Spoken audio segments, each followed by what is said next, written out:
All right, before we begin, let's thank our sponsors. Inspect All Pest Services, providing the highest quality termite pest and wildlife control. But that's not all. Inspect All Pest Services will take care of your insulation, pressure washing, gutter maintenance, and other home services in Metro Atlanta and the surrounding areas. InspectAllServices.com. Big thanks to the Aurora Law Firm. That'd be one Mad Dog Manny Aurora and Pew Pew. The AuroraLawFirm.com litigates all of the United States, based out of Georgia, whether it's criminal defense, white-collar crime, DUI, drug offenses, appeals, and more. That would be the Aurora Law Firm. Ridgeline Counseling, Dr. David Markwell and his therapist. 3 locations in Georgia, one across from Sprayberry High School in Sandy Plains and East Cobb. Marietta near the square in McKaysville, just outside of Blue Ridge. But the good doctor can talk to you wherever you are at with a virtual session. Schedule that today via markwelltherapy.com or email him directly, ridgelinecounseling@gmail.com. FPC Insurance, perfect for new homeowners, or if you're just looking to reshop those current insurance policies, which is never a bad idea. 5-star service, shop over 35 A-rated companies, multi-policy bundle discounts. They'll help you shop for carriers to find insurance for your house, flood, auto, motorcycle, boat, recreational vehicle, or even a personal policy. 888-308-1841. You can always get a quote online, FBCInsuranceServices.com. Alternate Power Solutions of Georgia, family owned and operated. They are a Generac generator dealer offering sales, service, installation, and repair of automatic home standby and portable generators. Never lose power again. They're the best at what they do, hands down, no doubt about it. Every customer at Alternate Power Solutions gets an upgraded warranty, free monitoring with a service contract. They offer flexible financing, semi-annual and annual service contracts for existing installations, and warranty repair. A-plus rating with the BB&B. Call or request a free home assessment. You can do that by calling 770-853-7571 or go to poweringgeorgia.com. Don't forget the discount code Bailey, my last name, Bailey, for $500 off your entire installation, servicing Georgia and Tennessee. Jayco Contracting, gutter and roofing specialist. Give Cliff Bratcher a call. Two-peer Cliff Bratcher. This is the hardest working guy in the business and the most trustworthy. 770-316-3876. He works every day of the year. Don't worry about it. He's got you. Licensed and insured roofing and gutter specialist covering all of Georgia. They are a platinum preferred contractor with Owens Corning, the creator of the Pink Panther, not the you know what I mean. Free gutter guards with the purchase of a roof. Satisfaction guaranteed, commercial and residential. JaycoContracting.com. And, of course, Cliff Bratcher, 770-316-3876. And Live Ozone Therapy Spa, Central Florida's first and only ozone therapy spa, also offering red light therapy, presotherapy, halo therapy, PEMF, and also chromiotherapy, plus many ozone-infused products online like the magnesium butter.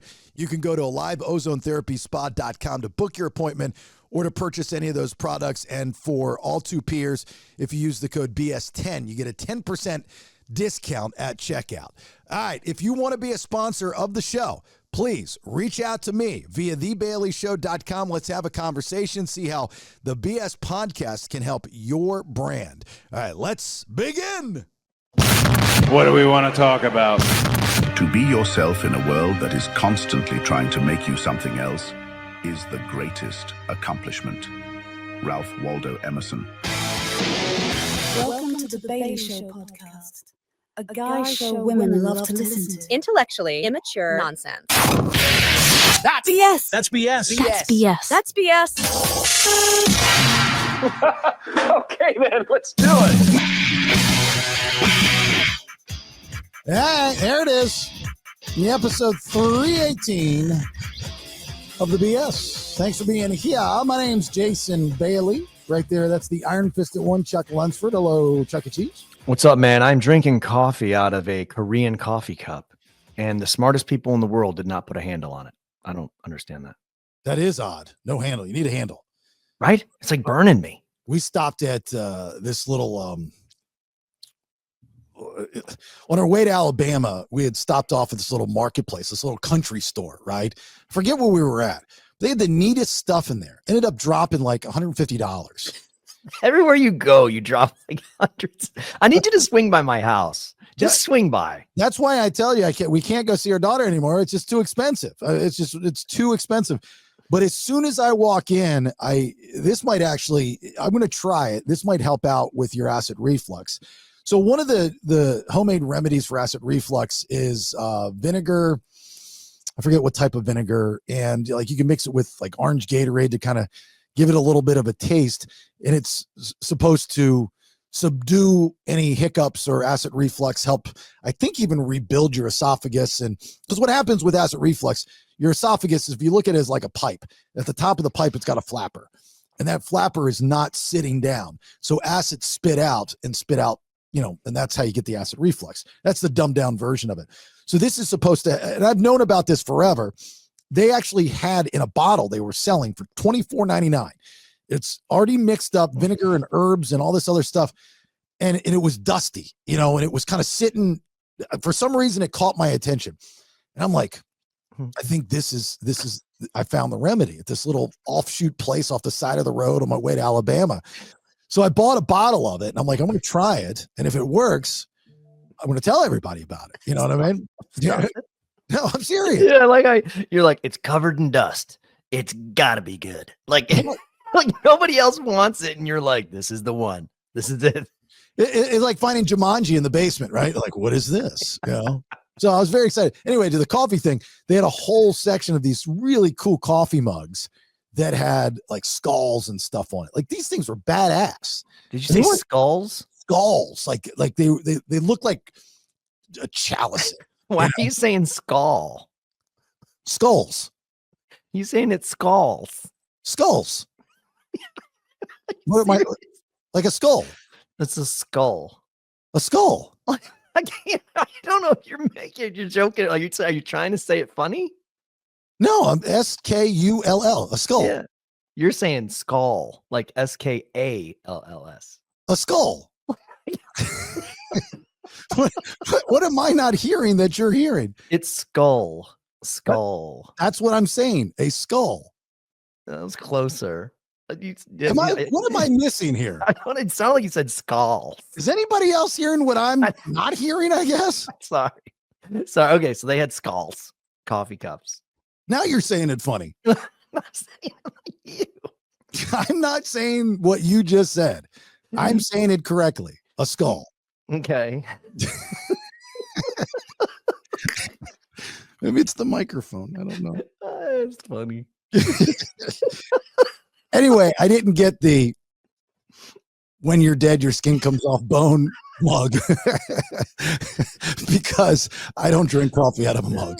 So you didn't get any mugs? No, I didn't get any mugs because I don't drink coffee out of a mug. I drink it out of these like foo-foo plastic Starbucksy type of thing. Dude, that's my jam. You get a nice. We were in Gatlinburg, and I went to Black Rifle Coffee. They have like a hard, like a actual storefront. Yeah. Black Rifle Coffee, and I got a huge cup of Black Rifle coffee, and I'm walking through a touristy area, and all of a sudden my coffee cup starts leaking like bad out of the bottom, and I'm like, son of a.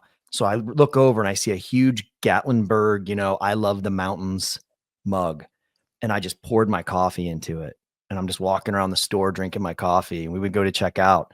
Totally forgot that I was drinking my coffee out of a souvenir mug, and Lee's like, did you get that here? And I'm looking, I'm like, oh my God, I did. I totally forgot. And she's like, you were trying to steal it. I'm like, yeah, lady. Like I walk around with coffee, like I'm going to throw this in here. Maybe they'll think that I just brought it in.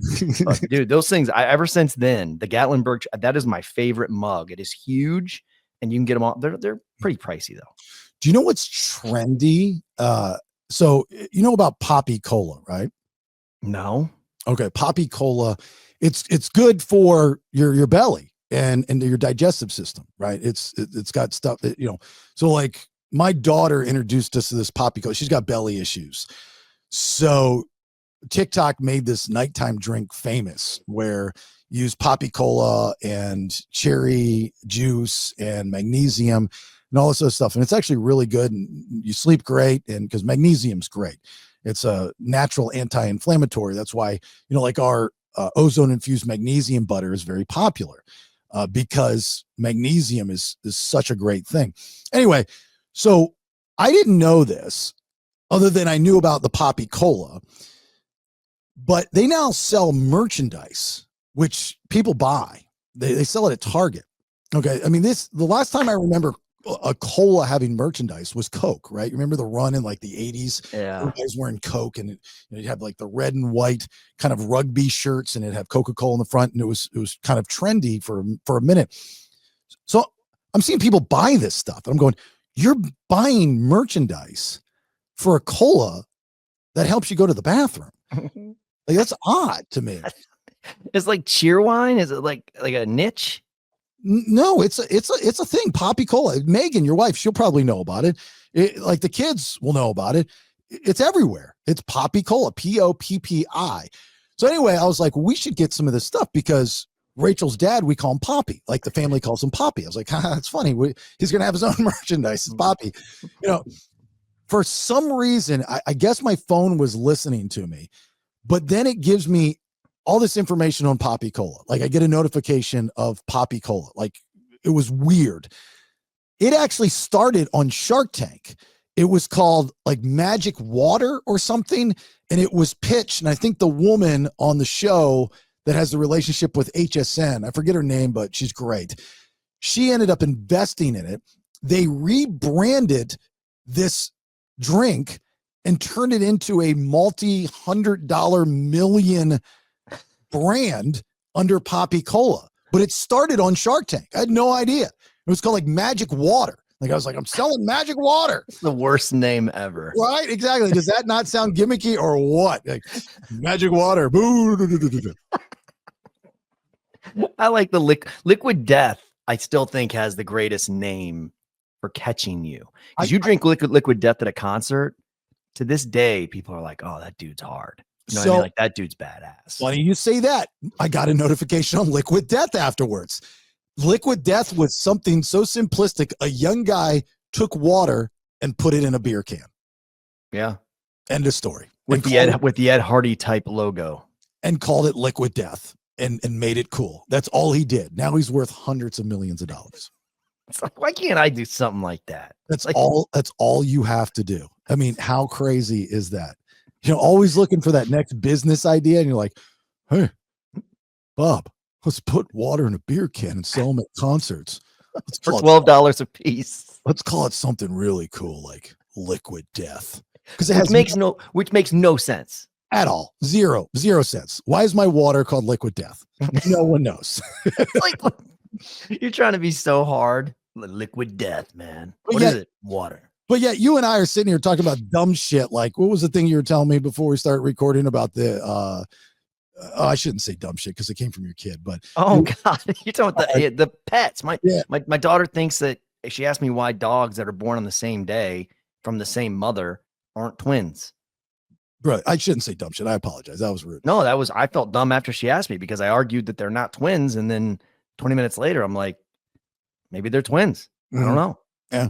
I in the road trip with Rach up to the University of Alabama this past weekend to see her kid, it's such a long drive. And at times, there's nothing on the side of the road. And it's just pitch black, if you're at night. So I get into this zone where I'm not even listening to her. My wife, by the way, the older she gets, the worse she is to road trip with.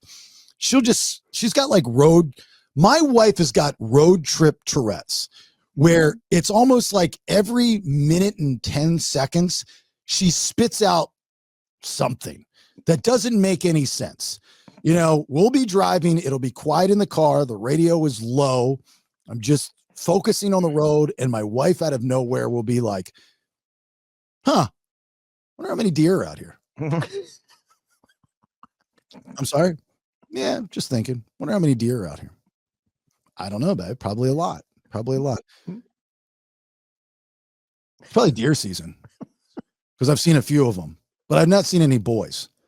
Just the boys. Look at all these girl deer. Is that? And I like refuse to let my wife drive, but when it comes down to it, I'm tired. I'm like, all right, I'll chance it. So I just need to shut my eyes for like 30 minutes. That's all. But it is impossible. She will not let me sleep, right? She has to have crunchy snacks that are extremely loud, and she talks to the cars. So she'll get angry. And, Like I was just there, not back. I drove the whole way back, but just when we were driving to Alabama, I needed to shut my eyes for a few minutes. And it was we come up to a stoplight and it's, stop it. I'm like, what are you doing? I can't believe they did that. You didn't see that because you were sleeping. Right. Okay. So I'll fall back asleep, which is very difficult for me to do. Not even 5 minutes later, you'll hear her go, you motherfucker. What the fuck, man? Like, they can't hear you, Rach. All you're doing is waking me up. Why would you do that? No. They're very passive aggressive. Women that are driving on road trips, they tell you they want to drive. And then as you're sleeping, like what my wife does, she gets aggressively handsy. So like, let's say there's like something in between my seat and her seat that she needs. She'll throw her elbow into me like, oh my God, you're in the way. And she'll like grab it. I'm like, what, dude? I might get up. I'm like, what? And then 20 minutes later, must be nice to be able to sleep. Like, I can't sleep because you won't shut up. And then I'll like be using her pillow. And she's like, can you move the pillow? I can't see. It's like, dude, you know what? Just trade me back, And then she'll be like, there's a spitter over here. How gross are you? Like, I just like fell asleep. I'm like, you know what? Forget it. It's like they can't do the job without complaining. And if you can't do it without complaining, don't do it. Maybe we have figured something out that no one has figured out yet. Women on road trips have road trip Tourettes, that they just spit out the most random things for no reason. And no one knows why. The deer thing really threw me off. I mean, we're driving, there's no lights. It's a one-way road, and I'm focusing and I'm tired. It's late at night and I'm just kind of in a daze. And, the way that my mind works, I'm having conversations with myself. I'm thinking, I've got a lot of stuff on my mind.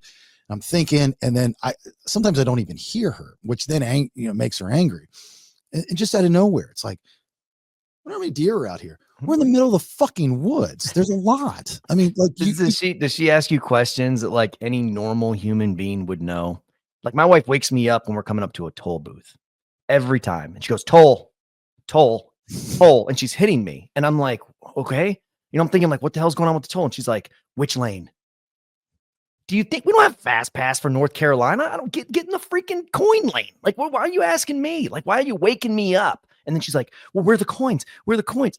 They're in the freaking coin thing. Like, it's like when they're driving, they don't understand like the rules of the road. Like they can't take their mind off anything except for 10 and 2 and are there deer. Mm-hmm. That's it. That's the only thing they care about. So I think I found maybe a slight trick to occupy their minds so they don't have road trip Tourettes. So next time you're on a road trip with your wife and she's spitting out these random things that make zero sense, there are many deer out here, for example, give them something to think about. So think about something that's like one of those odd kind of questions. So I came up with this. I said, are you a double murderer if you order a chicken egg breakfast sandwich? How long did it keep her busy? For a good bit, man. She really thought about that one because you're eating the chicken, right? But you're also eating the chicken's egg, right? So that you got the chicken and the chicken lays an egg, which, if you're a pro-lifer, life starts as soon as the egg is thrown out there, right? So now you're not only eating the mom, you're eating the baby all at the same time. I think you got that's only going to keep her busy for like 20 minutes, which means she's going to wake you up when she gets the answer. Well, 20 minutes is being nice. I got about a good 6 minutes out of it. Yeah. 6 minutes of shut eye, baby. I got a good 6 minute nap in there.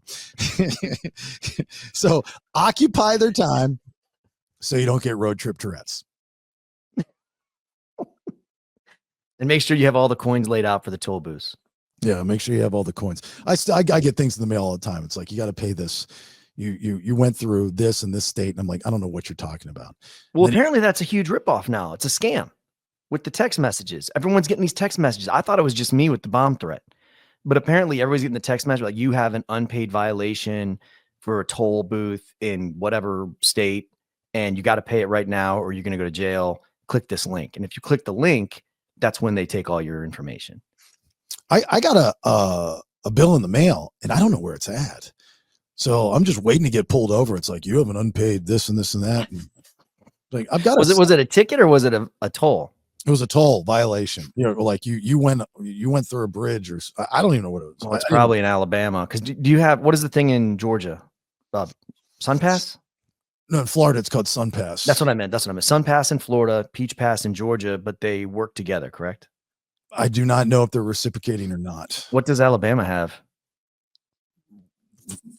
Put your foot on the gas. I have no idea. like a Crimson Tide Pass or something. Well, Georgia doesn't have tolls. Yeah, they do.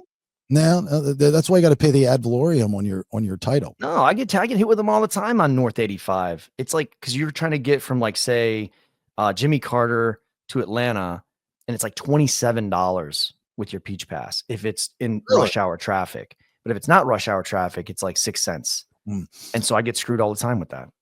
Moving back to Orlando, this has got to be a scam. They've built an express lane on I-4, which is very helpful because downtown Orlando will get, you'll get backed up and it's a pain in the ass. So you get on the express lane. I have no idea how much it costs. I just know that every time I take it, that I get an email that says that my Sun Pass has been charged. Right. What is it, $20 that we have on it? So I think I re-up every time, like for $10 or something like that. So it's got to be, around, I have no idea how much, but I always take it, not by choice. Well, I guess it's by choice, but my GPS tells me to take it every time. And like 8 out of 10 times when my GPS tells me to get on this express lane, I'm driving and I'm looking at the road that I could have been on without paying any money. And it's clear. It's perfectly fine. And I'm going, all right, you guys have a deal with Google Maps that's forcing everybody, because Google Maps is supposed to tell you when there are cops present, when there's an accident, there's a crash, there's a car on the side of the road, so on and so forth. So it's supposed to tell you the fastest way to go, even with bad traffic. I got to tell you, a lot of times when it tells me to get on this express lane, I look over and it's smooth sailing. And I'm going, dude, this is a scam. And then I get home and I see an email that says, yeah, your Sun Pass has been charged $10. I'm like, that sounds like a really good business opportunity for you. Like, we should create something that is linked with your bank account. So when you're driving down the road, Google Maps can be like, Jason Bailey, you can afford it. Go left. You know what I mean? And like, if you don't have any money, it's like, stay right, poor boy. Yeah, I mean, that would help, because then you would know, like, am I going to be shocked, or do I have the money that I can roll this way and avoid those 2 cars that are to my right? Right. Yeah, exactly. Remember, because this is a Freebay episode, so for those of you that do not subscribe to the BS podcast, we really wish you would. If you were listening to yesterday's episode, there's a bigger reason why I need you to subscribe now, just so I can pay for my daughter's college. So if you could help out, that'd be great. You get, all the shows throughout the week. There are thousands of hours of content. If you go to thebaileyshow.com, you can subscribe there. Subscribe button on the front. It takes 2 seconds. It's $4.99 a month. It's not a lot.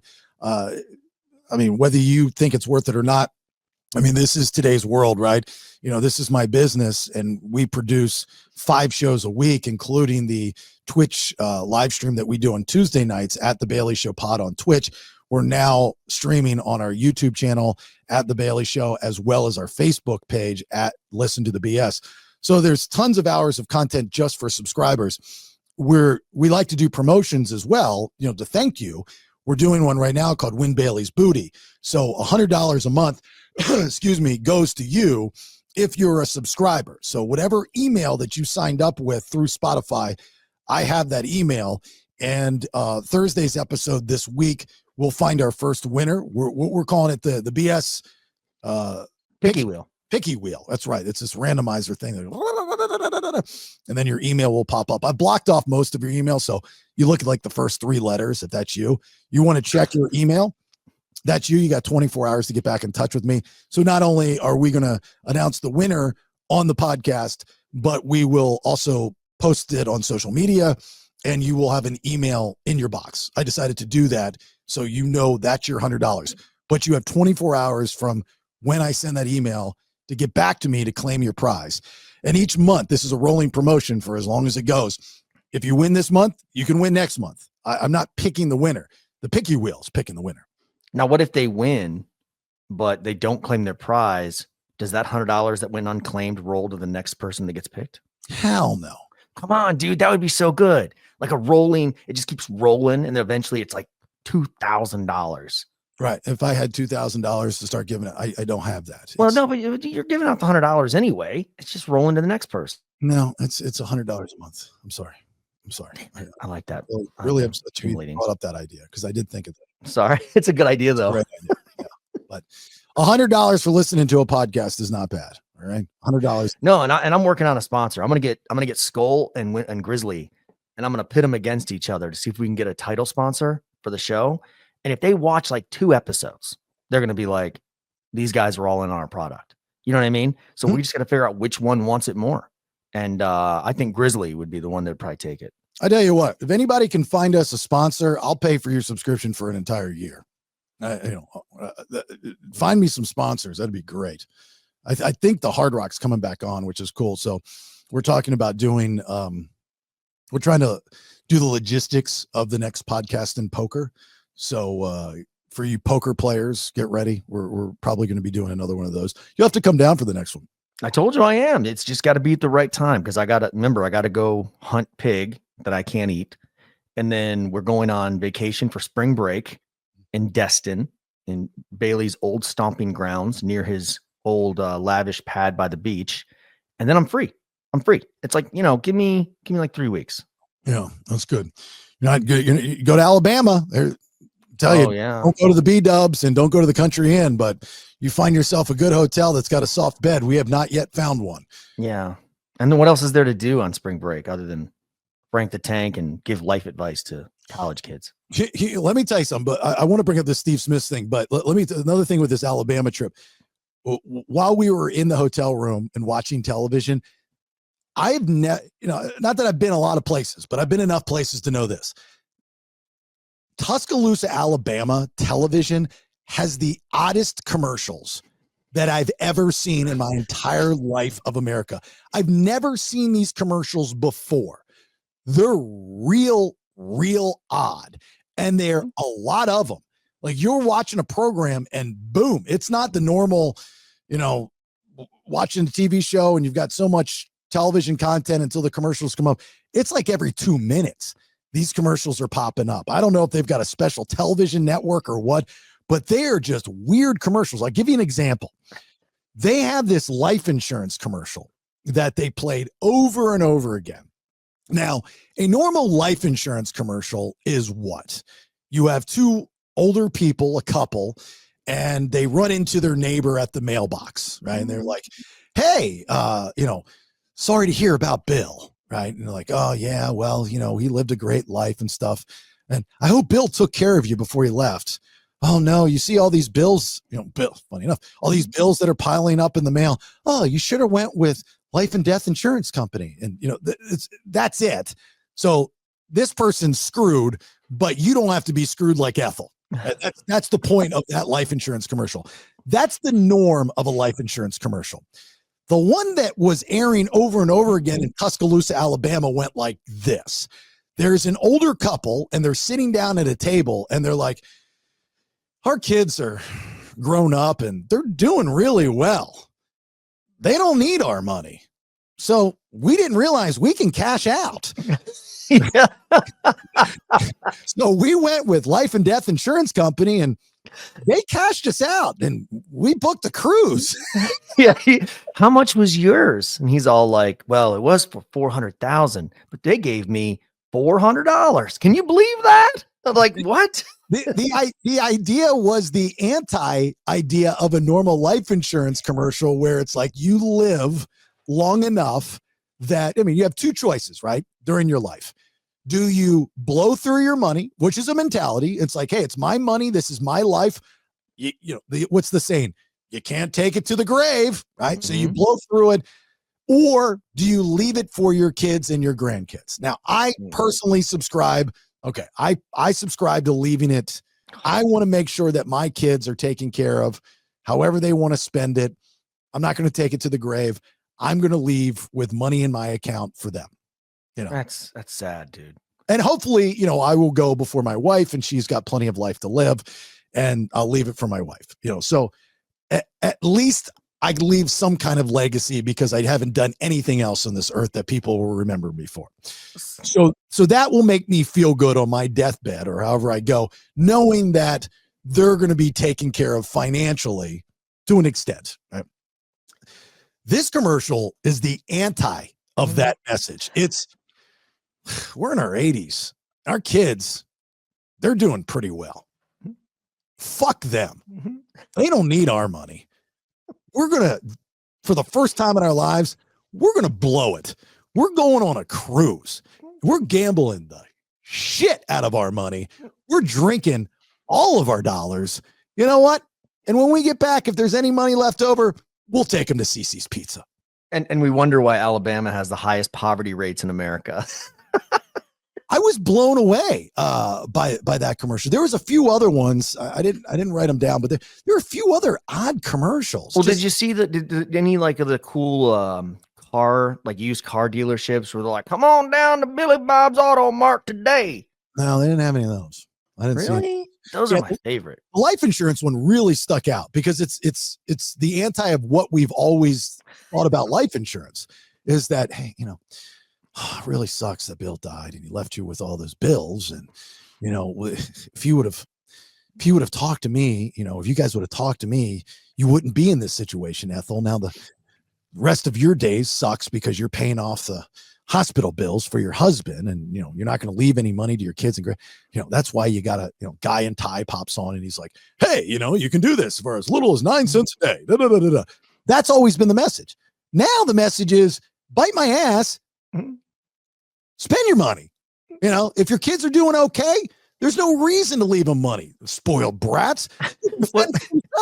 What they should have did is have a Carnival Cruise Line ad right after that. It's like, the government can't come after you if you're dead and you have bills. Spend your money on a Carnival cruise.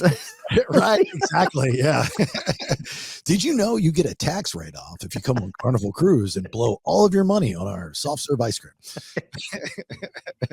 It's kind of funny.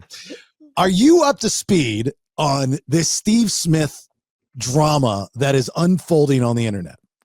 Yeah, I mean, I'm up to speed enough. So I was actually reading over that this morning because my wife said, oh, there was another plane crash. And I'm like, what? So I was looking on the news and I saw Steve Smith. Now, just so people know, Steve Smith Sr. is known as quite the badass when he was playing football. Oh, yeah. Absolutely. From what I heard on the audio leak about him sleeping with some dude's wife, he wasn't exactly the badass I envisioned. What do you mean? It just sounded like he was very didn't he say he's sorry? Okay, so for those that don't know the story, like Chuck was saying, Steve Smith Sr., really good receiver for the Carolina Panthers back in the day.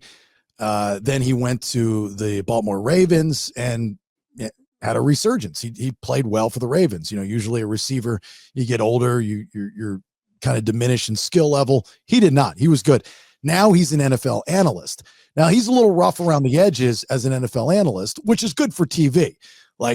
He had the dust up with Jerry Jeudy, the wide receiver that used to play for the Denver Broncos that hasn't really lived up to the hype as far as an NFL player goes. Jerry Jeudy then gets traded to the Cleveland Browns. Didn't really do much, but it was the Cleveland Browns and they were a mess anyway. But he really just beat up on Jerry Jeudy as far as saying, you're just not a good football player. You're not a good wide receiver. You're doing all these things wrong. Jerry Jeudy took offense to that. And it was good drama for the NFL and for fans and whatnot. So this guy just out of nowhere blasts him on X saying, hey dude, I know you're banging my wife.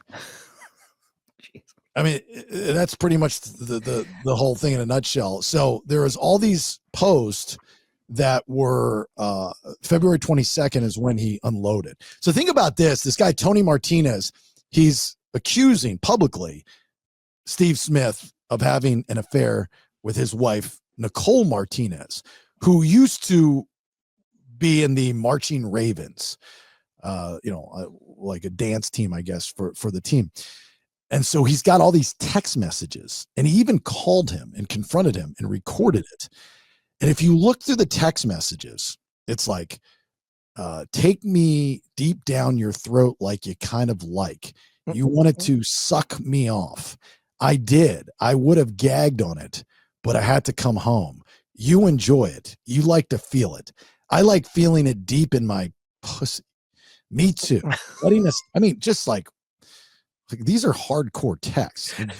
Dummy, what are you doing? Because he's got a family. He's got a wife. All right. So I guess some of the NFL players have come out, like in Steve Smith's defense, and been like, dude, this happens all the time. Yeah, that's the first thing I thought of. Like, there's no NFL player that's like, oh, I can't believe he did that. I can't believe he would sleep with a married woman. Right. To support his accusations, Martinez shared a series of screenshots allegedly depicting explicit text messages exchanged between his wife and Smith Sr. He also posted a video in which he confronted Smith in a phone call. In the recording, a voice resembling Smith's repeatedly says, "I'm sorry."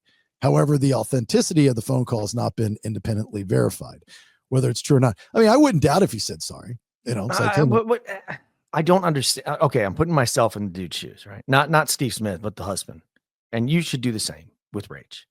If you saw those text messages and you found out she was sleeping around or with another dude, are you going to call him, or are you just going to be like, deuces, I'm out? Like, what's the payoff here? Is he trying to get money out of Steve Smith? What was he trying to ruin his life? Because I don't think that you're targeting the right guy. It just seems really ignorant to me. So I would never post the screenshots on social media because it makes you look like you lost, right? Mm-hmm. I mean, like, especially the way that these read, she was really enjoying herself. Yeah. She obviously was not texting her husband these things that Steve Smith was doing to her. Now, with that being said, I hate cheaters. I hate them. I hate them. I hate them. I hate any guy that is willing to sleep with a woman that is taken. I think it's just a dick move. Doesn't need to be done. If you want to cheat, that's fine, but you don't have to do it with another dude's wife or girlfriend. I just think it's a dick move. Now, I know there's a mentality with some guys, and we all know the guys that do it, right? You can spot them a mile away. We all know the guys that do it. They have a certain look, a certain air about them. It's about the hunt for them. And they're not thinking that there's going to be any recourse. Now, as the guy that's been cheated on, let's just say that's you, what do you do when you find out? Well, I agree. Deuce is out without a doubt. There's no conversation. There's no, we're going to fix this. Because you'll never trust that person ever again. And to be able to sleep with that person again, knowing that they were doing that with somebody else, just not happening. It's just not happening. If you can do it, bless your heart. I don't know how it works. I know people that have recovered from having affairs. I don't know how you do it. I could never do it. It's not in my DNA. I'm not a forgiving person. I'm out. Do I confront the guy? That was, I think, your question, Chuck. Yeah. Absolutely. But how do you confront the guy? So I think there's a way to do it. You know, it's almost kind of like I'm really disappointed in you, dude. You know, because beating him up, does he deserve to get his ass kicked? Absolutely. I think this guy's mission, in order to make it go public, was for him to ruin his family and get him fired from the NFL Network. I just, first off, I don't think you approached the guy after you've seen text messages that essentially said, "You're the greatest lover I've ever had." You know what I mean? Like, the text messages speak pretty highly of Steve Smith in bed. Right. Yeah. Second, Steve Smith, he's not a huge wide receiver, but he still played in the NFL. Chances of you fighting him and winning, probably slim to none. So in pretty good shape. This guy's, you know. No, man, Steve Smith was known. He was a tough dude. I'm not going to fight Steve Smith. But when you're talking about ruining his wife and his marriage and all, you think she doesn't know? Like, you think this is the first time Steve Smith's ever stepped down on her? Right. Well, that's the next question. What did Steve Smith's wife do? Go, well, we're in it this long and I get everything paid for. I think Just like any other NFL wife that's been cheated on, they're going, I think we can make it through this. Steve, you're so crazy. Yeah. But this guy that the Tony Martinez guy, he's a good looking fella and he's a lot younger. So women are, I guarantee this guy is getting, I guarantee this guy is getting all kinds of DMs from women going, hey, do you want to cheat on her? I'll do it with you. Oh, you think he's getting a little bit of side play because of his looks and he's going public and all the girls are feeling now that is a good way to get back at her. Right. So if you're looking for, hey, I'm single, I want women to feel sorry for me. This is I'm technically internet famous now, right? I'm the victim. I'm a good looking guy. The picture that's being used in all these stories about this story shows this good looking dude and good looking in good shape. And like girls are going, I'll take him. Do they have kids? I don't know. Because that would change things a little bit. I don't know. I know Steve Smith has kids.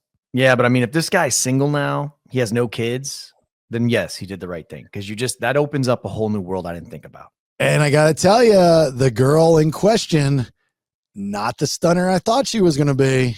Really? Yeah. You think like she's part of the, marching Ravens or a dance team or something like that. I mean, I don't know. Maybe the body's better than the face, but.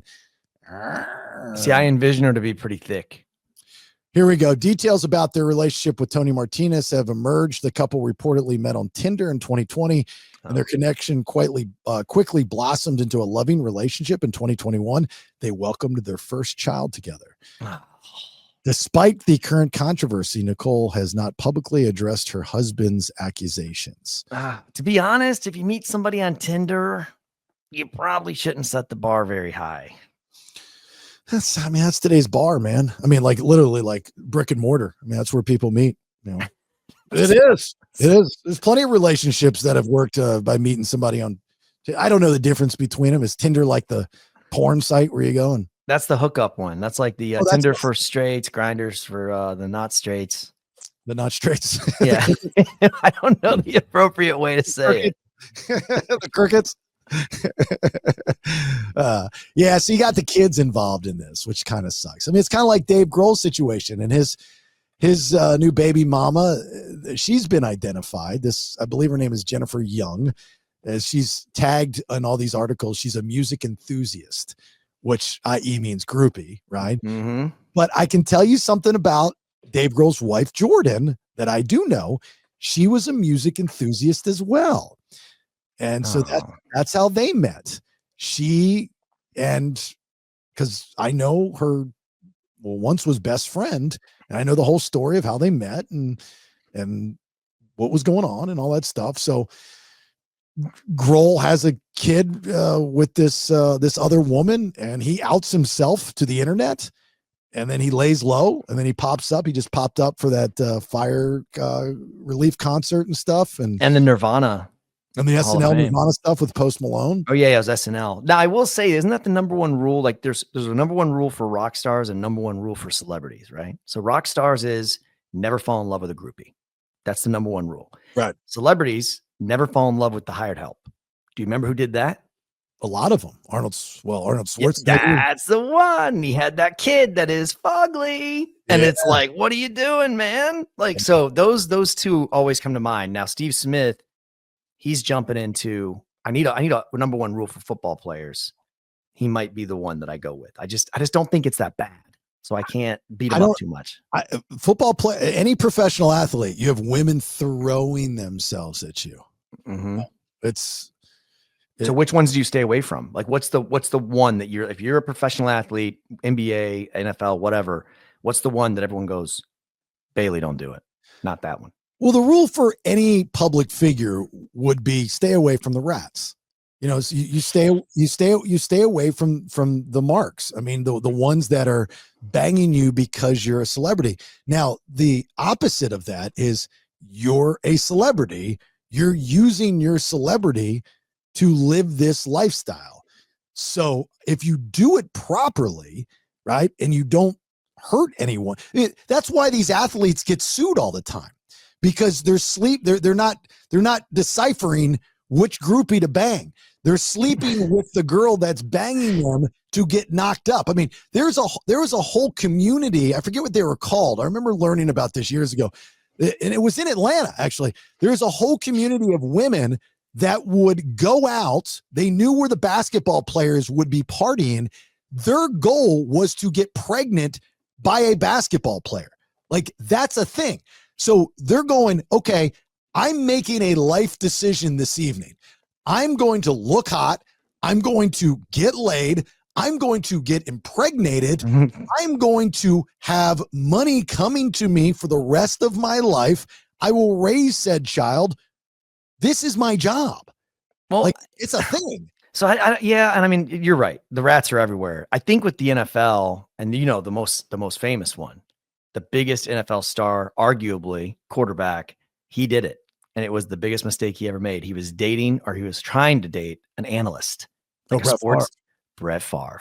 And that was ugly, dude. Because remember, she released the text messages, and she's got the cred. She's got the freaking limelight on her. I think that would be your don't do it. Like, if you're an NFL, celebrity or superstar, don't date the analyst. And they're only getting hotter, which is a problem. I saw a side-by-side of Aaron Rodgers and Brett Favre, and it had a list of everything Brett Favre did until his demise. And Aaron Rodgers has done everything.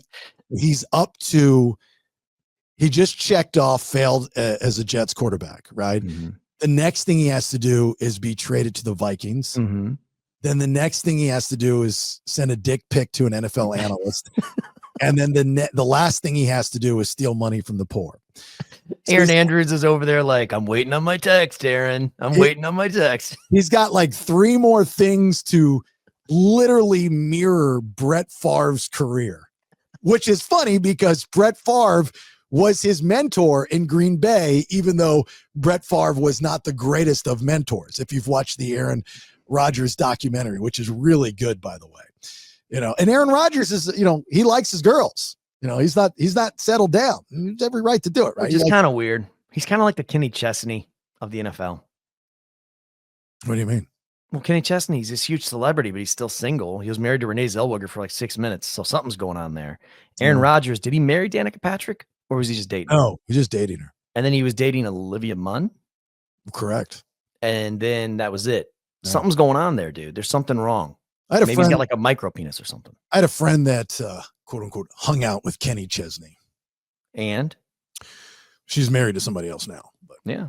An actor. I think there's something going on there, man, that we'll never know. Yeah. Maybe there is. I don't know. But if you're going to cheat, always cheat up. You should never cheat. Like, I hate cheaters. I hate cheaters. I hate even guys that flirt with men's wives or girlfriends. Hate it. Can't stand it. It is one of my biggest pet peeves. It really, really is. And then, unfortunately, and it is a catch-22, right? It's a double standard. I hate to say this, and it's going to sound chauvinistic, but there's a difference. When women go out and have the girls' night, it's open game for any guy. Not saying that they're going to do anything, but they're putting themselves in a predicament to be hit on, right? Mm-hmm. Guys, on the other hand, not going to happen. Now, guys have the choice because guys are the aggressor most of the times, right? Then it comes down, the argument would be like, it's all about trust and it's all about this and it's all about that. But, shit can happen. It can happen. Women don't understand that. And when you try to tell them like, hey, I trust you, I don't trust the other 200 dudes that are going to be in the room, that if you're drinking and maybe your wall is down a little bit and these guys are just going to, they could drug you, they could do anything. Every time Megan goes out with all of her friends, and she's went to like Philly, New York City, she goes on these little girl trips. They went to Vegas to see Backstreet Boys, right? And I see all these pictures of Megan and all these girls. There's like 12 of them, and they're all at the pool. And she takes this picture with this guy, and Megan had on like a bright neon bikini, and the guy had on like bright neon shorts. And she sends it to me. And she's like, oh my God, me and this guy's bathing suits matched. Isn't that funny? And the first thing, what do you think she said when I said, dude, why are you taking a picture of the guy? What do you think the first thing she said was?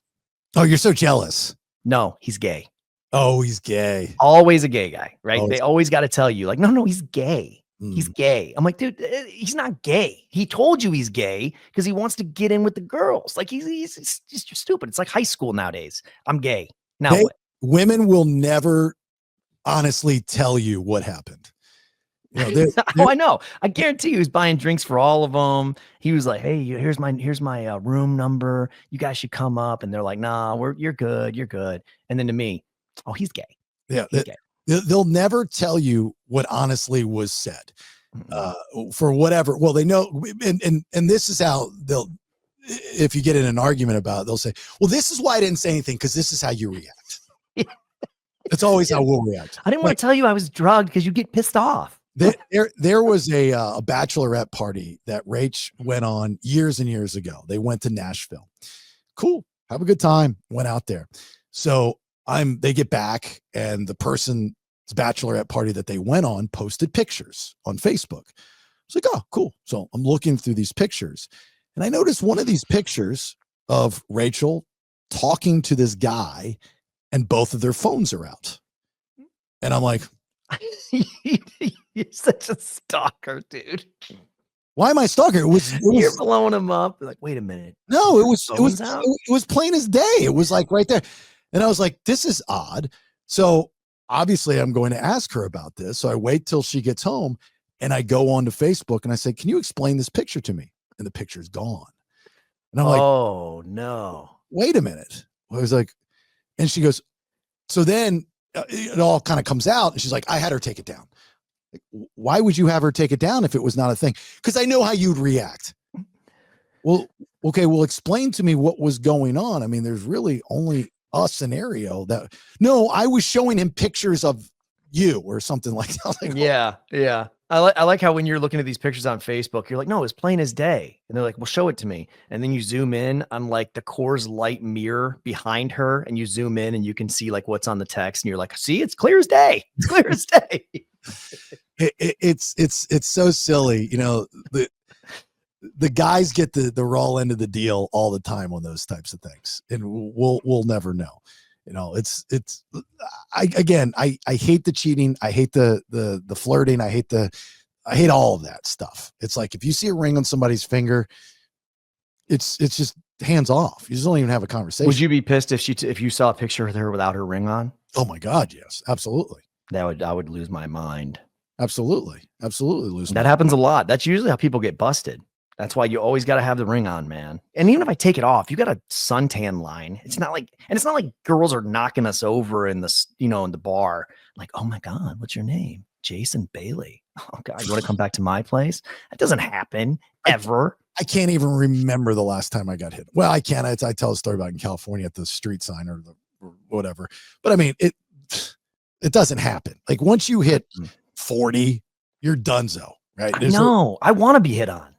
So do I. Like once. All I need once a quarter. That would be great. Like a really obvious one too, where she like gives you her room key or she like slips you her number. Like that would be awesome. You know what I've wanted to experience? I've always wanted to experience a woman. What is it called? Transgender. No. When they get into your DMs, there's a term for it. Brandon would know. Slip. I want to experience a chick slips. They slip into my DMs. I've never had somebody slip into my DMs. Stupid, dude. What's that term? Slip. I slip into the DMs. It's like, and then you open, you got a message and you go and you see it and you're like, hey, the ones that do are bots. They've got 2 followers and they're fake. Yeah. Then they send you like a link, like let's be friends, and then you go to it and it's this beautiful Russian girl. And I fell for that like 3 or 4 times. I didn't accept the friend request, but I would go deep, like, oh, what am I doing that's making this girl want me? And then I'm like, why does she only have 12 friends? Why are they all dudes? When I was working with the FBI in Sacramento, seriously, I'm an FBI agent. Agent Dick Wagoncover. They would talk about the one guy, one of the SSA that was like overseeing the online scams. And it's no longer the Nigerian prince scams. The biggest scams are for middle-aged and older guys that fall for these. And the reason why they work is because they're embarrassed. Because a guy, his ego is like, I don't fall for these types of things. And so you get somebody posing as a attractive woman and makes this guy feel good. Because, let's be honest, guys, when you're middle-aged and you're never getting hit on, you're not being complimented, really. My wife compliments me, and I think that's important in a relationship. You have to compliment each other. You have to touch each other. You have to show public display of affection. I make sure I grab my wife's ass at least 3 times a day. And I get a chunk of that, and I'm just like, ooh, squishy, tushy. I love it. You have to have that kind of stuff like you had when you first started, or the spark goes away and they don't think that you find them attractive. You have to show the person that you love that you still find them attractive. I still find Rachel as attractive today as the day that I met her. I think she is gorgeous, absolutely gorgeous. So let me ask you a question, because when I was down in Destin, Florida, Herbert Field, Eglin Air Force Base, I don't know if you've been down there, all the wings shops have they have a huge Russian population, or Ukrainian or Slovakian. And the reason is because we did a lot of investigations where military members, there's a thing where you can get a mail order bride. You can marry a Russian woman. She comes over. She is your wife for 6 months, meaning whatever you do, like married people do, you sleep in the same bed, you live together. At that point, she can choose to move on, go on with her life. So if you go down there, you see all these Russian women, that's what they did. That's how they got there. If you're an unattractive guy and you ain't got a lot going for you, these scams are obviously out there, but somebody says, Jason, we'll give you $20,000 to marry Edna. She's going to come over and she's going to be your wife for 6 months, and she's going to be your wife, and then she's going to move on. Would you do it? Probably. Yeah. They all did. And you know what? Every guy we brought in, not one of them was good looking. Like, they were 2s married to 10s, and these girls were smoking. And I was like, you know what? I kind of feel bad because it's kind of a good gig. All you got to do is get them over here, get them their citizenship, and then release them, you know, and then you can get another one, 20 grand. It's not bad. It's a good deal. So I think if you're in that type of situation, whole new marriage. You don't realize it until you get older. Once you get older, and it's horrible. Like, if you're an unattractive man, and you have your needs and you really are just looking for companionship, right? And just let's say you're the nicest guy in the world, but you're ugly as sin. And you have tried every app, you've tried everything possible to find companionship, and you struck out every single time. What do? Yeah, you're going to fall for an online scam. You're going to find a quote unquote legit way to bring Natasha from the Ukraine over and hope that it works out. You're extremely optimistic. All she has to do is sleep with you once, right? You're optimistic. You're not optimistic. I think you know how it's going to end. It's a binding contract. You're optimistic that this is going to work out, and you're going to have a story to tell your grandkids 30 years from now. It's like, I met your mom to this guy down at the gas station, and he told me that he's got away, and your mom was looking at it was war torn at the time. You know? The worst is in 3 months when she's like, I'll be honest with you, Jason, I go back to war torn Ukraine. I cannot do this anymore. But she's doing things to you that you just only dreamed of, that you've never done in your entire life of America. Natasha is bushki. Let me bring friend in from Ukraine. Do you have other 20,000 rubles to bring her in, and we both be your wife and do those sucky, licky. My favorite part is there was one guy we did a case on. He got 20 grand, and then they were offering him like a headhunting fee. So essentially, if he got you as his buddy to do it, they'd get him like 5 grand. This dude had like 20 guys that was bringing in all these Russian chicks to marry him. And I was like, this is genius. Like, he's over there just breaking it in. And he's like, Jason, you lonely? And he's like, yeah, every girlfriend I have, man, this doesn't seem to work out. He's like, well, let me tell you about this deal. And then you get 5 grand to bring these girls in, and they're beautiful. So I just was like, it's kind of, I'm not hating on it, man. If you're unattractive and you need some loving, look into it, especially right now with Ukraine being what it is. You can probably get them at a discount. And they're beautiful women.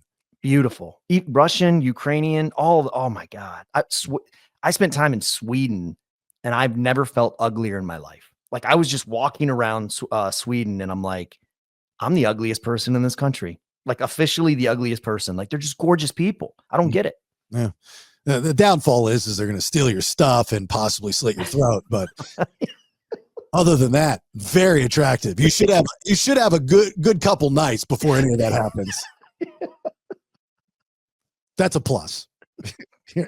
Okay, don't do it. Don't do it. And then the other scenario is as you get older, your marriage falls apart. Like, let's just say the Steve Smith Sr., for example. Now, do I think Steve Smith Sr., it's obviously helpful when you have millions of dollars and you're a celebrity. You're going to be able to rebound a lot quicker than the average Joe. But let's just say you're the average Joe. You've been married for 30 years, and that marriage comes to an end. And it's messy. And you have kids, but the kids are grown. So you just kind of split up everything and you go your separate ways. And now you have to adapt to a new world. And that world is not the same as it was 30 years ago when you were single, not even close. So what do? I know somebody in that situation currently. Good looking guy, very successful, has got plenty in the bank. And I was talking to him about this and I'm like, what do you do next? And he goes, well, I don't want a relationship. I don't want to get married again. I don't want to go through this again. You know, you're scorned. You're scarred by all this. And I was like, so what are you going to do for, companionship and your needs? It's like, everybody's telling me just to get horse, just to hire a horse. He's like, there's no way I can go out and find a 25-year-old girl, nor would I want to date that person because we're going to have zero in common. But do I want to sleep with that person? Absolutely. Do I want him to hang around? No. Let's hire him. Like, okay. I have a friend, a very good friend. His wife tragically got cancer and passed away. And he was single for a long time. It was about a year. And I told him, I said, dude, you gotta get out there, man. And he's like, well, what do I do? I said, get on Tinder. Right. And he's up in years. He's a little bit older than you and I. And he did it. And he got on Tinder and he went on a date. Well, if you call it that. And then the next day, dude, it's like noon. He's not answering his phone. 2:00. He's not answering his phone. It's like 6 p.m. And he calls me. I'm like, dude, how'd it go last night? He's like, man, I just woke up. I said, what happened? He's like, last night was amazing, but I'll never do it again. This girl almost killed him, dude. Like she was like in her mid 30s and he's like higher than that, way higher than that. He said that things they did were things that he had never even, like, he didn't even know it was imaginable. Like she was all in, but he's like, I can't do it. Like it's a different world from when I got married. He was married for 30 years and now he's doing this. So I think your buddy, he needs to avoid Tinder. Maybe like get on like Farmers Only or Christian Mingle, maybe. And that way you're not getting just mind blown. So I can't imagine dating right now. His mindset was traveling to Vegas. Oh my God. It's the worst idea I've ever heard. Just go to Vegas, hire a couple girls, go up to the hotel room, have some fun, enjoy your stay. Reno. Maybe start in Reno. Reno prostitutes are the equivalent of TJ Maxx to I like TJ Nordstrom Rack. You know what I mean? What about those little towns that we talked about? There's like 13 or 14 towns in Nevada where it's legal. You can just go in and pay for it. Yeah, I don't know what he's going to do. I haven't talked to him. I haven't seen him. I don't know what he's going to do. I experienced this after my first marriage that failed. I was 35 at the time, which I felt old. And for some reason, we moved back to Orlando from Tampa and I was doing nighttime radio, which was good for me mentally because I could kind of decompress and unwind and go out. And I reconnected with some old friends and we were out a lot. Mm-hmm. For some reason, I was attracting 20 and 21 and 22-year-old women, attractive women. And how old were you at this time? I was 30. I was like 33, 4, 5, I guess at the time. It's not bad. You would think it's not bad, but that was when the dating apps started to become a thing. That was the social media run, like when it started to be like Instagram didn't exist. Twitter, I think, just started to come on board.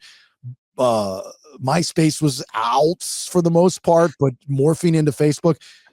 And I would go out and I'd start dating some of these girls. One of the girls I dated seriously, like I had to make a choice between her and this other girl who was older. And I chose the other girl because she was older. That was the main deciding factor was this is how I felt. I told her this. I said, I'm going to ruin your life. I'm 30. Let's just say I was 35. I'm 35 years old. I've already been married once. You are about to graduate college next month. You have an entire decade of living that I've already lived. And if we stay together, I'm inadvertently going to take that from you. How much younger is Rachel than you? She's 10 years. She's 9 years old, younger. That's an entire decade, dude. But we were in different places though. She already had 2 kids.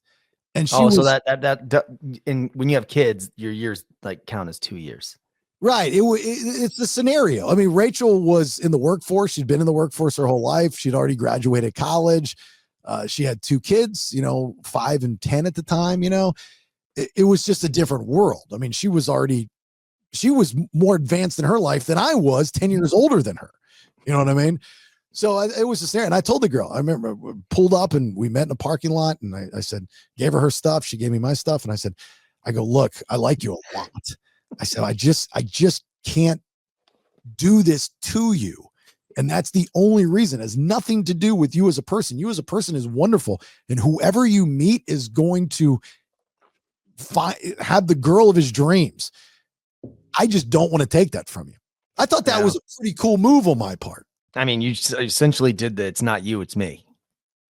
Yeah, but it was me. It was, I was struggling with it. I'm like, dude, I'm 35. Like I'm sitting there in my head. I'm going, man, in 5 years, I'm going to be 40, in 10 years, I'm going to be 45. Like I struggle with the age thing a lot. Yeah. If you were in your mid 50s and Rachel just left you, would you date? And I mean, date like an early 20? No, I've thought about that and what I would do. Even now, I'll be 50 in June. I mean, I say that I'd probably become a recluse, but there's so many things that we have that would change, with the business and the money and the house and the dogs and this and this and that. I would do what I've always kind of done, and that's run. So I would say, just take whatever you want for the most part. Take all the dogs. I don't want to split them up. I want to make sure that you're good. I want to make sure the kids are good. I would probably get in my truck. I would turn off any way to find me, and I would disappear for a long time. Shut up. I swear to God, I would. I swear to God, I would just disappear. Because, it's like you've spent all these years building something up, and then it just goes away, like in the blink of an eye. Like, do you really want to, or do you even have time to build it up again? I mean, I know the answer to that is yes, but do I have the energy for it? I don't think I do. And I think at our age, what guys don't talk about and women don't know is I don't find those young women attractive. Is that weird? Like under 30, I don't find them sexually appealing. No, especially when you have a daughter that's going to be 20 in April. Like there was during this parents weekend, this last weekend, this one dad made a comment about how attractive these girls were. It was kind of a tongue in cheek, like, well, they sure weren't like that when I was in college. It's like, I would have a field day, if I was back in school. Like it was kind of weird and kind of creepy. I'm going, yeah. I mean, as a person with eyeballs, you look around and go, these girls are very attractive for their age. That's great. But there is nowhere did I ever in my mind come across going, I think she might like me. That's just fucking weird, dude. Just so absolutely weird and creepy and odd to even think that. If you're a girl dad and you have a daughter, you're going to have that mindset. Most people will. If you don't, then I think it's a thing, right? The guy's like, man, I can pick up that 22-year-old, I think so. But you have nothing in common, like zero. What's the conversation going to be like? Oh, I don't need no fucking conversation. We ain't talking, man. But you're going to have to act like she's not going to have to act more grown up. You're going to have to act younger. All the pressure's on you, and you're not going to pull it off. You're going to look like an idiot. You are going to look like an idiot. You're going to start saying, man, that's lit. You're going to start using words that don't even make sense in the conversation while you're trying to hang out with this girl that's 20, 30 years younger than you. Man, I got to make sure my drip tonight is on point. And then you're going to say things like that you think are cool that aren't cool. Like, actually, those two examples I gave there. You're going to use words from your generation. You're going to be like, man, I look dope. Oh, I found out the other day from these girls. Listen to this. I found out the other day from these college girls, they're trying to redo all terminology. And they told me that this word no longer is offensive the way that it's always been. I said, what word is that? They said, cunt. I go, what? I couldn't believe they even said it. She goes, yeah, look at your face. I'm like, yeah, there's no change in that one. I was like, there's certain words. I understand that every generation wants to leave their mark on words. And so I get it. In 10 years, you're going to look back and you're going to feel old because another generation is going to have new words. It's just how history goes. That one, there's no change in it. There's like, what are they trying to say it means? Like bitchy, but it's like you're being cunty. You're being cunty. Oh, man. And I guess this girl said it around a lot of people and they were all appalled, rightfully so. And she goes, no, guys, it's not what you think it means anymore. I'm like, that's a hard sell. It really is a hard sell. So you're throwing out racial slurs. Like, no, guys, it doesn't mean that anymore. We changed it. University of Alabama, we changed it right here. Right. That's what I said. I'm thinking, I'm going, well, if you guys have the power to change that, can you change the N-word? And make it like a word that you use when you check produce or something, like so it's friendly. I'm not going to say it. Right. I mean, either. Absolutely not. Yes. There's certain words that you just can't change. Did you see is it Paul Davidson? What's the guy from Saturday Night Live? Is that his name? Pete Davidson. Pete Davidson. Did you see his tattoo removal process? No, but he's getting them all taken off. So he got them all taken off except for one. And he said he can't part with it. And it's a little birthmark about, I don't know, an inch circumference. And it has an arrow pointing to it. And it says 6% inward. Oh, that's funny. He said, dude, I can't part with this one. I was like, that's great. That's funny. All these guys get their tattoos or get them or like with Daltrey and Machine Gun Kelly, they get that blackout tattoo. Oh. I don't understand that one at all. No, I've got a lot of tattoos. I can tell you I'm not doing that. No, not that one at all. So anyway, so the Steve Smith Sr., that's where we got to this. Should be very interesting to follow if there's even more to it. He might shut him down. That's the other thing. I'm like, well, how do you shut it down? Like if you just want out and you don't want the drama anymore, one, can you get fired for it from the NFL Network? Yes, you can. Answer that question because contracts have a code of conduct in them. So if you're embarrassing your company, you can get fired immediately. Absolutely. That's why you get pulled over, DUI, you're out the door. It all depends on how valuable and how much juice you have within the company. In some cases, I mean, I've seen companies bury stuff, like the situation out in California. There's a big dust up right now where there's a whistleblower. I think I talked about this on the stream. There's a whistleblower and everything that I had claimed before is now factually coming to fruition because of this whistleblower, which I'm so happy this person is doing the things that they're doing. And they've got emails and text messages of the big boss and then the boss underneath were sleeping together, which was, the things that they were saying about people and the way that they were managing was just toxic and not professional at all. And a lot of people's lives suffered from it, mine included.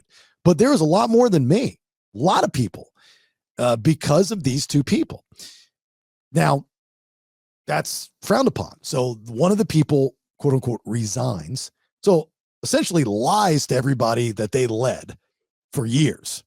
right? The leader didn't have the balls to go in there and say, hey, this is why I'm resigning, which is shitty, because now they're out there trying to scam people money to buy tickets so they can teach them how to do business and be a life coach. You've got to be fucking kidding me. Absolutely fucking kidding me. Anybody that buys a ticket to see this bitch talk, you're crazy. Absolutely fucking nuts. You know, it's just, it's the hypocrisy that we live in. I love people being held accountable. How can you bitch right now that Doge is running through the federal government and blowing people out? I guarantee 99.9% of everyone, especially the people that are bitching just for political reasons to bitch, you've bitched before on how horrible fill in the blank government department was when you tried to deal with them. IRS, healthcare.gov, OPM, VA. I mean, deal with any of these entities and you'll know most of them aren't worth a shit and they don't care because they're getting paid either way. They've always felt that their job was safe because, I mean, you've heard it, like work for the government. You'll have a safe job for the rest of your life. They just don't fire people. The word on the street when I was with the government, this is from back in 97 and it never changed, was it takes an act of Congress to fire you. Right. And everybody would take that to heart. And it was true. You couldn't, man, we had employees doing stuff. I mean, arrested for, you know, evading, getting caught with their pants down with, you know, a female in the workplace, nothing. Didn't do anything because they said it's cheaper to keep them, dude. It's cheaper just to give them a 1 week on the beach without pay and then bring them back. That's all changing. Yeah. And I mean, I saw the headline was, you know, if you're a federal employee, you have like, you know, 30 days to prove that you're actually earning your paycheck. Right. Send an email. It's like, dude, it's crazy, man. I mean, but it's good. I mean, it's something that we all need, but I don't understand why people are bitching about it. Like Schiff, is that his name? Schiff. He came out and he's all like, can you believe they're doing this? They're getting in your tax records. Not mine. They're getting in yours. Yeah. And that's the problem, this insider trading and everything else. But I think it's a great thing, man. I don't care what your political stance is. I don't care if it was a Democrat doing it, I'd say the same thing. It's long overdue. And if you don't think there's insider trading going on, there's a website that tracks Hillary Clinton and what she buys. Yes. Not that it's going to work for you because the deal's already been done days, if not weeks prior, but that's how bad it is. And the public knows. Mm-hmm. You know, I love, and I've been saying this for years, and it's gotten me in trouble and it's gotten me fired. People need to be held accountable. You have lazy, incompetent people in positions that they should not be in, namely radio in my world. And I've called them out to their face. Well, that's not professional, Jason. That's not the way to do things. I'm trying, like, your job directly reflects on my success. I can only control what I can control, but I can't clear my control of what I'm trying to control without you giving me the green light. But because you're incompetent and don't know how to do your job, like in California, the guy admitted it. I don't know what I'm doing, quote unquote, numerous times. Help me figure this out, quote unquote, numerous times. Mm-hmm. He told his ex-girlfriend, I don't know if I should take this job. Why, honey? Because I don't know what I'm doing, quote unquote. Okay. Yeah. Fake it till you make it, baby. Fake it till you make it. Right. They're put in positions. The big boss was clueless. How do you know a boss is clueless? By the amount of meetings they have per week. The more meetings a boss has per week, the less they know what they're doing. Why do you say that, Jason? Is because it's a cover up where they can cover their ass and they can say, hey, look, we had a meeting and I explained it. I've got the notes of what everybody needs to do. I know we didn't hit those numbers, but I had the meeting and I told them I did my job. I had a boss in OSI, a special agent in charge, and we all got there and he said, hey guys, I like to have a round table every morning. And I'm like, what's a round table? It's like a meeting with all the agents to see what you guys are working on. I was like, well, that's weird. It took us about 2 weeks to realize he had no idea what he was doing. And it was all about, so what'd you do yesterday, Jason? Like, made some phone calls. I'm working on this case. Okay, cool. We'll talk about it again tomorrow. Like, what? We're spending more time in the meeting than we are working. Yeah. So it's evidently clear when you have those people in your life. I had a conversation. I'm trying to figure something out. I don't know if I should talk about this. Well, that's always a good way to start it. Yeah. We'll not use this one for the radio show. So I'm trying to figure something out. I'm trying to figure out the kickback that I'm getting now that I'm back in Orlando by certain. I mean, kickback or pushback? Both. Well, kickback would be a good thing. Okay. Well, I'm meaning the word like pushback. Like I don't understand. Like I've got no ill will towards anybody in this town. Definitely radio personalities. Zero at all. I couldn't take time to think of something bad to say. Like they literally have nothing. And if there were something bad, I've either A, forgotten about it, or B, gotten over it. I mean, I've been gone for like 12-ish years. You know, you grow up, you change as a person. You know, I'm a father now. There's other things that are important in my life. A lot more than when I was here. You know, that kind of things. I mean, did I rub people the wrong way? I'm sure. Yeah, absolutely. I mean, but so did other people too. I mean, it's not just me, it's everybody, right? Everybody's got a thing. So I was having a conversation with somebody on the inside. Okay. And they're no longer as much on the inside as they used to be for very similar reasons. And I asked this person who's been here in this town while I've been gone, and I've stayed in contact for the most part with this individual. And I said, what is it? I just don't understand it. And they said, you know what it is. And that's what it's like everybody's response. They said, you know what it is. I'm like, no, I don't. That's why I'm asking. I'm actually curious. I don't know if I could go to anyone and make things better, but I'm curious from the human being perspective of after 12 years, what the fuck's your problem? Right? Like, did you not move on? Did you not move? I can tell you the last 12 years of my life, I've not thought about anyone in this town. Like zero. Not that I'm trying to be a dick by saying that. It's just that there were other things that I was doing that were more important, like raising a family, you know, having a career, making investments, getting fired, in tennis, you know, like all these different things, gambling, you know, so this did not register at all. But when I came back, I guess my mindset was I would reconnect with certain people and it was all good, you know, just because I'm back and we share something in common. Not the case at all. And so I asked this person, I go, what's going on? You know, I go, now I'm starting to remember one of the reasons why I left Orlando was because of this mindset. And I forgot all about it, but I guess it still sticks. And he's like, they're afraid of you. Afraid of me? Oh God, here we go. Bull in China shop.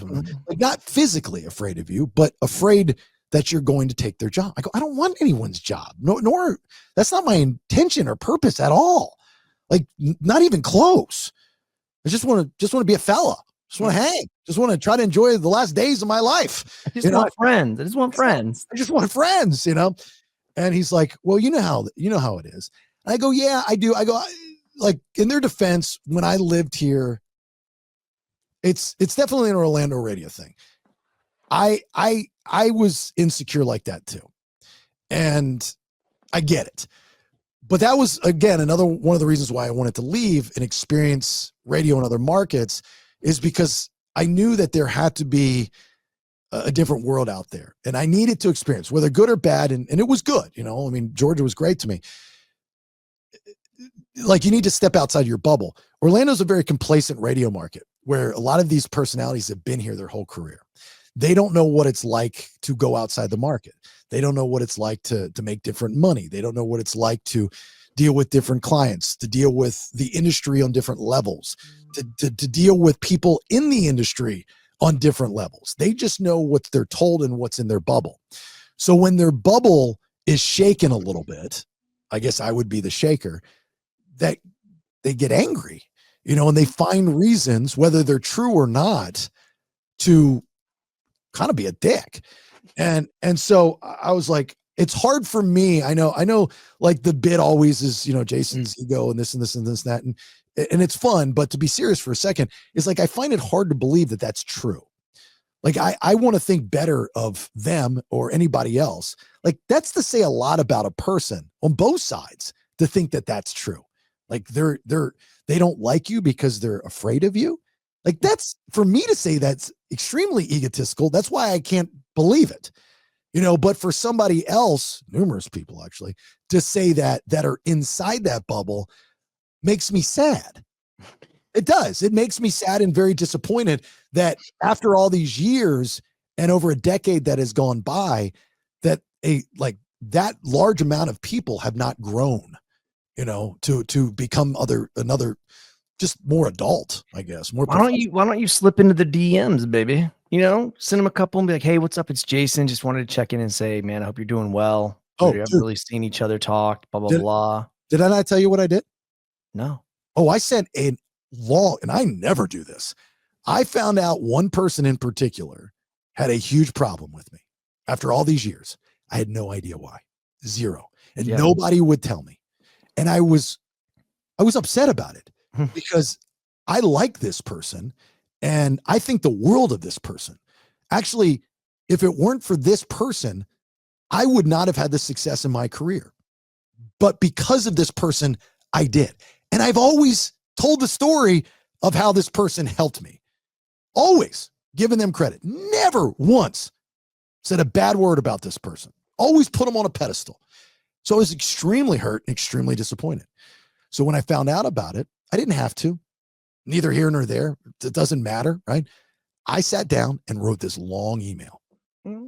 And I just said, hey, look, man, if there's, I don't know what it is, but if there's something, and I wish you would point it out, I'm going to apologize left and right.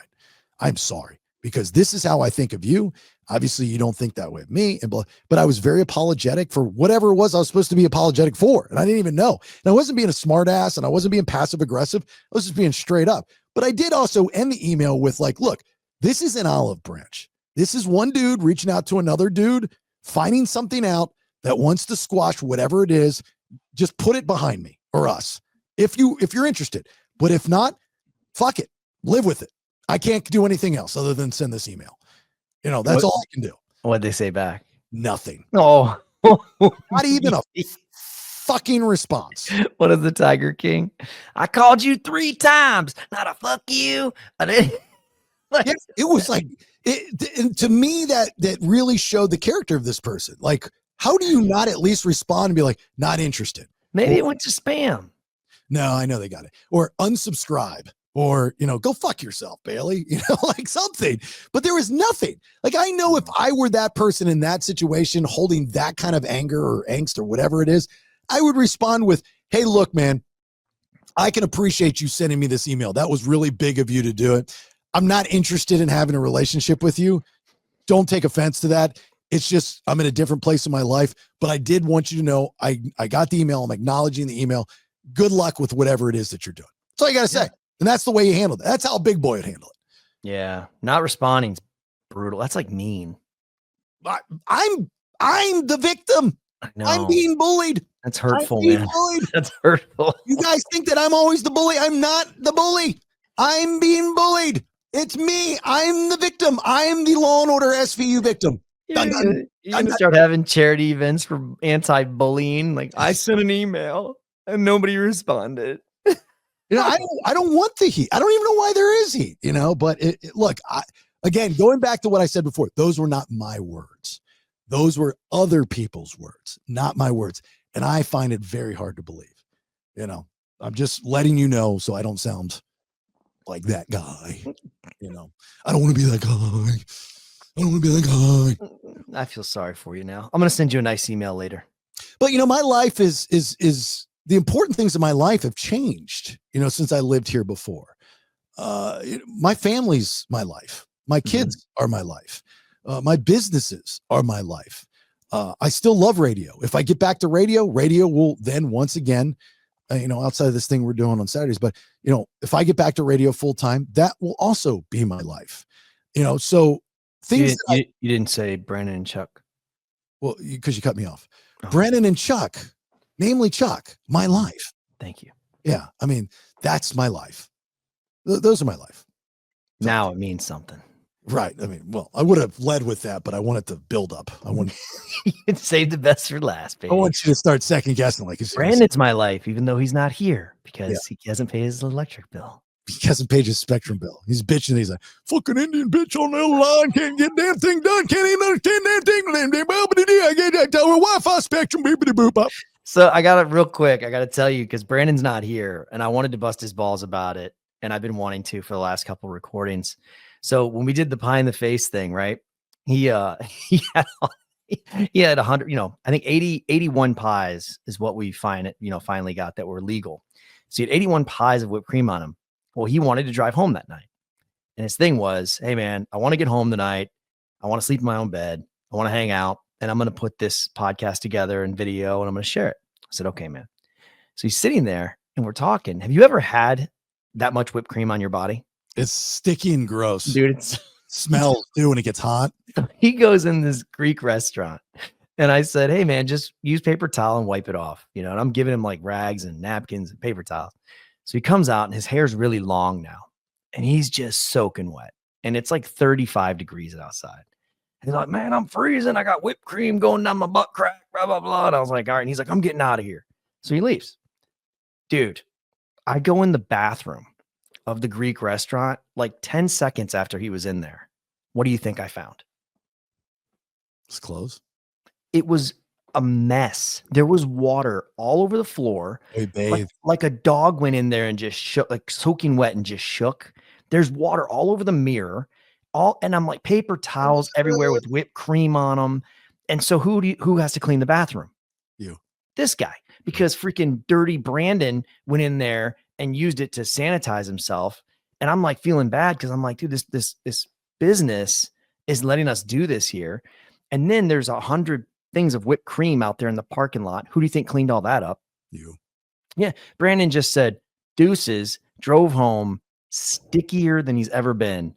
And God only knows if he showered at this time. It's been days. I don't know. He's probably still got whipped cream in places.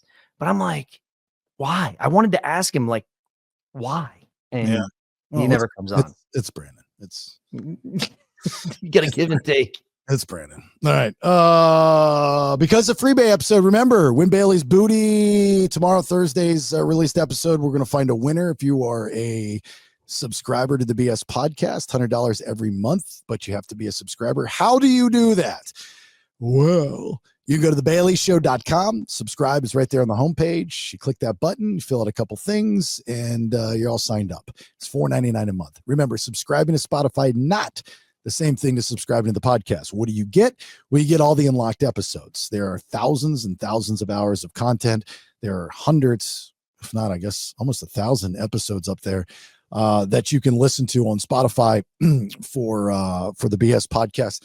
If you dig what we do and you're looking for, something, right? I mean, for those that are diehards, I love you guys and I get it. But, with these episodes, we're talking to people that maybe have never followed me in radio or have no idea the story or what we're all about. I just hope that you dig what we do and subscribe to the podcast. We do a lot of cool stuff. We do events, all kinds of fun things. We do promotions like this Win Bailey's Booty. We also have a really cool online community. You can join the private Facebook group if you just search for the BS2 Peers. We have a public chat for the BS2 Peers. All of our social media at Listen to the BS. Also on YouTube, subscribe. Obviously, that's for free at The Bailey Show.